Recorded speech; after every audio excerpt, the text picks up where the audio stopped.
ধর্ষকের মৃত্যুর আগে ধর্ষী তাকে মৃত্যুবরণ করতে হয়। এটা হচ্ছে আমাদের সোনার বাংলাদেশ। একজন ধর্ষকের জীবনের মূল্যটা এত বেশি যে তাকে ফাঁসির মঞ্চে দাঁড় করা যাবে না। আমরা বাংলাদেশে কয়জন ধর্ষকের নাম জানি যাকে কঠোর থেকে কঠোরতম শাস্তি দেওয়া হয়েছে, যাকে ফাঁসির মঞ্চে দাঁড় করা হয়েছে? আমরা কি আদৌ কেউ জানি? জানি না। অথচ আমরা কতগুলো যারা ধর্ষিত হয়েছে তাদের নাম জানি। অনেক বড় এই লিস্ট, আসলে অনেক বড়, বলে শেষ করা যাবে না। কুমিল্লার তনু, মাগুরার আসিয়া, 2 দিন আগেও কিশোরগঞ্জে 8ম শ্রেণীর একটি ছাত্রীকে বাসা থেকে তুলে নিয়ে ধর্ষণ করা হচ্ছে। বাবার হাতে মেয়ে ধর্ষিত হচ্ছে, ভাইয়ের হাতে বোন ধর্ষিত হচ্ছে। আমরা আসলে নিরাপত্তা কোথায়? আমার মনে হচ্ছে আমরা যেন আইয়ামে জাহেলিয়া যুগে চলে গিয়েছি। মাঝে মধ্যে মনে হয় এর থেকেও খারাপ সময় আছি আমরা, কারণ ওই যুগে মেয়েরা অ্যাটলিস্ট সম্মান নিয়ে মৃত্যুবরণ করতে পারতো। জন্মের পরপর জ্যান্ত মাটিতে পুঁতে দেওয়া হতো, আর আমাদের ধর্ষণ করে নির্মমভাবে তারপর মৃত্যুবরণ করতে হচ্ছে।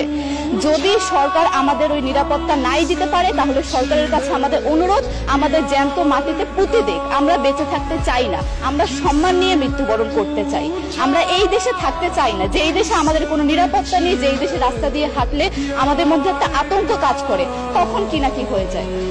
আইন উপদেষ্টা বললেন যে ধর্ষকের নাকি ফাঁসি দেওয়া সম্ভব হবে না, তাহলে নাকি নিরীহ মানুষকেও মাঝে মধ্যে ফাঁসির ব্যবস্থা করা, মিথ্যা মামলায় ফাঁসিয়ে দিয়ে ফাঁসির ব্যবস্থা করা হতে পারে।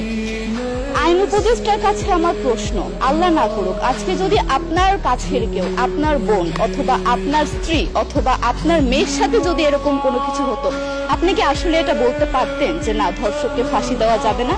কোনোদিনও পারতেন না। আপনি সবার আগে তার ফাঁসির ব্যবস্থা করতেন, সম্ভব হলে নিজের হাতে মেরে ফেলতেন। তাহলে আমাদের বেলায় কেন এত বৈষম্য? আমরা কি দোষ করেছি? আমরা কি নারী না? আমরাও তো কারো বোন, আমরাও তো কোনো বাবার সন্তান, আমাদেরও তো বেঁচে থাকার অধিকার আছে, তাই না? কিছু হলে মেয়েদের পোশাকের দোষ দেওয়া হয়। আমার কাছে প্রশ্ন, একটা 8 বছরের শিশুর মধ্যে এরকম কি থাকতে পারে যেটা একটা পুরুষকে অ্যাট্রাক্ট করবে, যেটা একটা পুরুষকে সিরিয়াস করবে? সেরকম হলে আসলে ধর্ষণ করা হতো সবসময় প্রাপ্তবয়স্ক মহিলাকে। কিন্তু আমরা আসলে পরিসংখ্যান গবেষণা করলে দেখতে পারি যে ধর্ষক সবচেয়ে বেশি করা হচ্ছে শিশুদেরকে, কিশোরীদের সবচেয়ে বেশি ধর্ষণ করা হচ্ছে।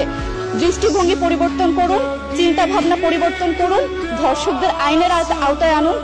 যদি আইন উপদেষ্টা অথবা প্রশাসন যদি ধর্ষকদের শাস্তির ব্যবস্থা না করতে পারে, আমাদের হাতে তুলে দেন, আমরা নিজেদের হাতে শাস্তি দিয়ে দিতে পারবো। এই সাহস আমাদের মধ্যে আছে। বেঁচে থাকার জন্য আমাদের যতটা কঠিন হতে হবে, আমরা কঠিন হওয়ার জন্য প্রস্তুত আছি। আমরা ফাঁসি চাই, ধর্ষকদের কঠোর থেকে কঠোরতম শাস্তি চাই। যতদিন না পর্যন্ত ফাঁসি দেওয়া হবে, যতদিন না পর্যন্ত ধর্ষকদের শাস্তির ব্যবস্থা করা হবে, আমরা আমাদের আন্দোলন অব্যাহত রাখবো। দরকার হলে আমরা শিক্ষা প্রতিষ্ঠান বন্ধ করে দিব, তবুও আমরা থামবো না। এটাই আমাদের দাবি।